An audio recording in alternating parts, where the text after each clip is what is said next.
comes to leadership, Peter Obi has set a model. He has set a standard. Unfortunately, we have people, charlatans all over the place, running around recklessly, telling you that all is fair in politics. Since Tinubu removed subsidy, whose lives have changed? The governors. If you ask them, they say we have increased pocket money to governors. The percentage you are collecting, where did you put it into? How can you remove subsidy, go into borrowing spree? In the evening, Tinubu can borrow from fair money to clear money points. He can collect from OPE to clear Kuda. And Akpabio, the rubber stamp Senate president, they are seated there to give it under 5 minutes. Even the former Plateau State governor stated that Obi had more than 1.something million votes. Jonah Jang, the former governor Jonah Jang.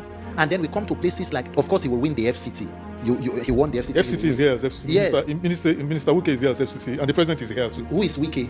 FCT minister. Does he vote in FCT? If not for rascality, hooliganism that we have made a part of our public process, why should we be talking about one FCT minister? You see the INEC chairman. Even the Adams Oshomole who used to sweat, he's doing NLC and all of that and all of that. At the end of the day, you saw him inside private jet and this thing. They were doing, all the electronic transmission and all that. So Tinubu is a person who descended in onto it.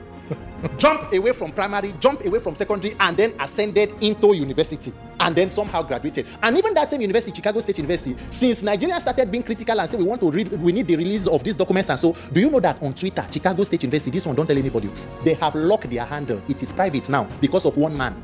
Nobody, how can you have an fake agency budget pass through an appropriations committee and nobody dictates it? You cannot allow your parliament to be a den of unarmed robbers, cavalier in their own impunity. And that is why Akpabio can tell you that we received a letter inviting us from Remi Tinubu, the wife of the president, to come and have dinner. It is like an invitation from a mother to her children. Do you know that Akpabio is Remi Tinubu's son? This is Naija Unfiltered on Symphony TV. My name is Olawale Oluwade, and my guest today is Mr. Peter Akah, aka Peter for Nigeria. He is the NDC House of Reps candidate for the Ogoja Yala Federal Constituency. He's also a good governance advocate. My brother, good morning. Good morning. Thank you. Nice to see you again. It's a pleasure. Thank you for having me, sir. You're welcome. Thank you. You're welcome to the show. Let's get on with our business today. Okay, before we get into the conversation, if you haven't yet subscribed, please tap the notification bell, subscribe, leave a comment below also to let us know what next you want to see on this, your preferred platform. We don't want to take any of you for granted, and thank you for following us. Now, my brother Peter, let's get into our conversation. As political campaigns have officially begun, 5 candidates who wants to be Nigeria's next president in next year's election stood before the Nigerian Bar Association at their conference in Port Harcourt a couple of days ago, and they more or less tore into each other. They went at each other's throats in a manner of speaking, and also the ruling party. Even though I don't think there was anybody that represented. There was no representation. Yeah, there was no representation for the ruling party. They went at each other's records and all of those. Did you watch the session? Did you watch it? I did. Okay, great. Give us your assessment of their overall performance, these 5 candidates, just in summary. A summary of what happened at the NBA conference. It went a good step to show our priorities and what leaders take as important in a country. It was a good opportunity for everybody to make their case. Nigeria is in dire strait. Nigeria is facing unprecedented challenges. As a country, almost every indices of human development are pointing negatively. It does not matter the political spectrum you stand on, whether you are standing upon a mandate which you shall collapse, or you are standing, or you are an obedient, or you are an NDC or an ADC. We can all agree that the value of human life today has depreciated, the quality of life and all of that. And the fundamental challenge is not that these problems exist. The question is, what are the managers of the situation doing about it? What are their priorities?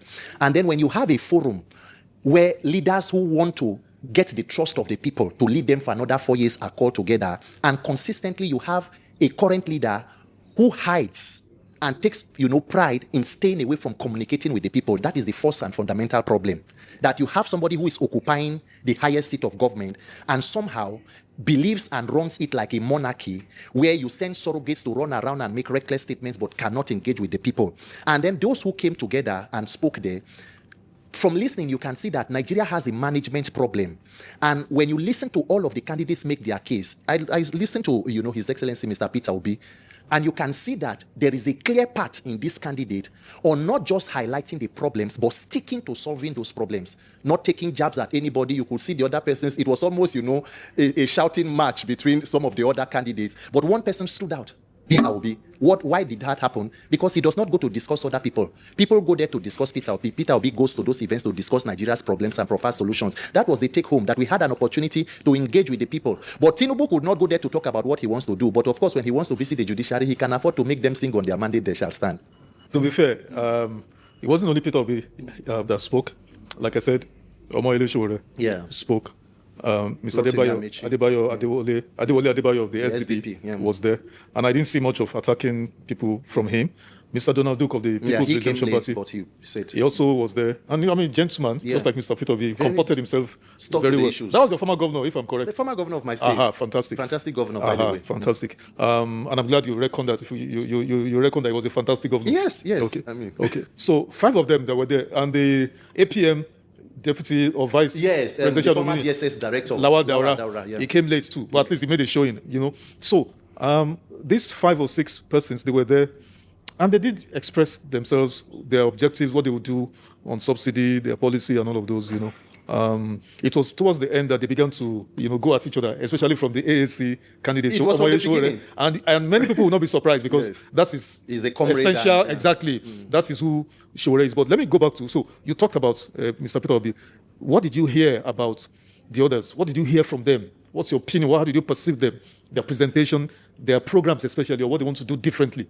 I mean, aside the fact that the APC, that is the ruling party, that is currently destroying Nigeria as a country, our economy, the lives of human beings were not there. Every other person there is an opposition. And they all agree that what we have on ground today is bad. So it is not so much on dwelling on what, because everybody agrees that this is bad. What we are debating there is what is the approach to fixing it. And that is why I continue to mention to you that amongst what I listened to, Barrister Adebayo was clear. I think on the issue of subsidies, some of them even agreed with each other, some disagreed, but everybody was, we must fix the corruption in that system. Peter Obi clearly stated that I'm not going to support going back to pay subsidy, because the problem with the subsidy regime, of course, is the criminality there. So whether you are paying it, it is criminality. If you have taken it out, what are you doing with the proceeds that you took out? So amongst all of it, but the question will be interrogating the antecedents of each of the persons who spoke, their competence, their characters, their capacities, their track record of using public office for public good. And that is why you heard former Governor Amechi say, amongst the people seated here, it is myself and Peter Obi who have served in public office, except Sowore, and it ran into another issue, and Adebayo, Barrister Adebayo. So what are the track records? And when you put this side by side, you would know that today in Nigeria, what are Nigerians yearning for? The young people of this country are sick and tired of being sick and tired. They want a new method of doing things. They want to ensure that in the calibration, in the priorities of government, we have leadership that has not just competence, but empathy. And that is why even when everybody spoke, Peter Obi continues to stand out. Why? Because his person, his character, his competence, his capacities, and the ability to communicate directly to the issues stood out. Okay. Specifics. Let's get into specifics now. Mr. Omoyele Sowore, I think he was the first who took a shot at your principal, Everybody. Mr. Peter Obi. I mean, he went at him, and accused both Peter Obi and, in fact, not just Rotimi Amechi, who was deputizing for former VP Atiku Abubakar. I mean, he carpeted all of them, including Donald Duke, that they failed their governance. Which was a lie, and he was called out immediately. Well, it has his own right to say whatever. He said they failed. But no, it was a lie because he was saying Amechi said so. Okay. Which Amechi immediately debunked and said that wasn't true. Now, Sowore speaking specifically concerning Mr. Peter Obi, he said that his governance in Anambra was a failure. That if Peter Obi could not handle 13-month strike, by doctors and lecturers that happened when he was governor in Anambra State, how is he going to deal with the larger issues of Nigerian society? Because you would have ASU strike at some point. You're going to have Nigerian resident doctors strike at some point. You're going to have all sort of threats from even NLC, maybe Nupeng and all of that. If Peter Obi could not handle, 13 months, that's over a year of strike. And when I listened to Mr. Peter Obi's response, I'm not sure I was really. What was your response to this? I mean, he stated it clearly, and I hope that you had listened to it, because there is a level to which propaganda or mischief can fly. If you followed leadership and how Peter Obi became governor of the state and the issues that happened, did you follow the governorship of, Chief Mbadinoju from 1999 to Ngige? And then when Peter Obi came into power, he came in through the courts and all of that. The state was almost completely grounded, dysfunctionality everywhere. And Peter Obi clearly stated, and he asked, he said, you will make the statement and say doctors were on strike. The only thing that doctors do not tell you is, why were we on strike? So when, as a leader, you come into a system and you see that there is no accredited medical, training institution, the hospitals are comatose and everything is going wrong. And then you begin to channel funds and resources into revitalizing it. And you see people within that same health sector who will rather, like it is going on today in Nigeria, you see general hospitals have almost become a much. This one shall never not be smart. Peter Akah fire at Sowore over attack on Peter B. You understand? He said that according to him, he said everybody is a thief. Only Sowore is a saint. He also did concerning this NBA issue. You understand? And so many things. You understand? So I leave the flow for now. You understand? Because I know Peter Akah. He talk everything. He talk everything. Not leave anyone. So make na judge the matter. Got the conversation. Also for more dates. One of Sugar Boy.